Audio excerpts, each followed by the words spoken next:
જગતનું સ્વરૂપ, પ્રકૃતિની ક્રિયા કરનાર ચેતન નહીં. જગતનું રહસ્ય શું છે? કનુ દાદાશ્રી કહે છે, જગત તો સમજીએ તો મજાનું છે, એટલે આપણને કોઈ જગ્યાએ વાંધાજનક ના લાગે, પણ એનું સ્વરૂપ સમજી જઈએ ને ત્યારે જીવન સારી રીતે માણી શકાય એવું છે. જગતનું રહસ્ય એ છે કે ચેતન બોલતું નથી, સાંભળતું નથી, કંઈ જ કરતું નથી. આ લોકો તો બોલે છે, સાંભળે છે, કરે છે, એને ચેતન સમજી એમાં ચેતન ખોળે છે. મન, બુદ્ધિ, ચિત્ત ને અહંકાર બધા નિશ્ચેતન ચેતન છે, રિલેટિવ એટલે કે વિનાશી છે. એટલે નિશ્ચેતન ચેતનને ચેતનની માન્યતાએ કરીને આખું જગત ચાલી રહ્યું છે, પરંતુ ચેતનથી તો આખું જગત ગુપ્ત જ રહ્યું છે. આ હાલતું ચાલતું જે કંઈ જગતમાં દેખાય છે એમાં ચેતન નામ માત્ર પણ નથી. હવે બોલવું, સાંભળવું, આંખોથી જોવું, કરવું એ બધું ચેતનની હાજરી છે માટે બની શકે, નહીં તો બની શકે નહીં.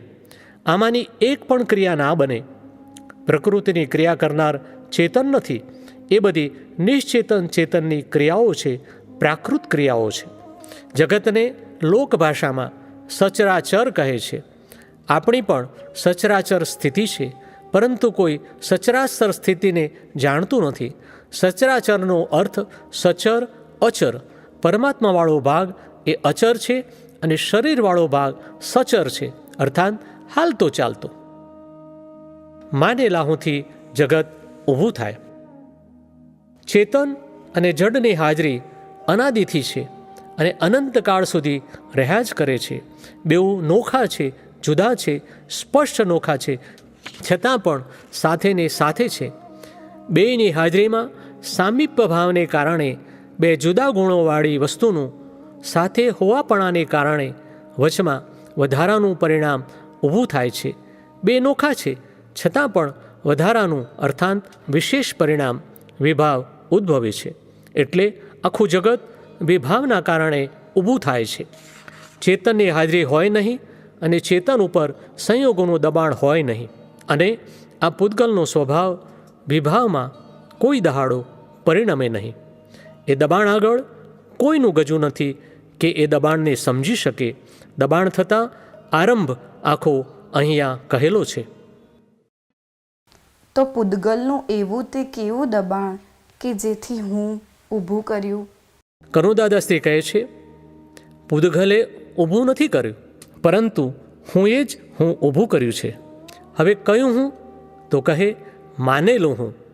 એ માનેલું હું એ પૌદ્ગોલિક છે, છતાંય કોઈથી સમજી શકાય એવું નથી. એ પૂતગલનું દબાણ ડિરેક્ટ નથી. માનેલા હુંના લીધે એ દબાણ પૌદ્ગલિક ઊભું થયું છે. પૂતગલમાં વિભાવિક દબાણે વૈકલ્પિક ઊભું થયું છે.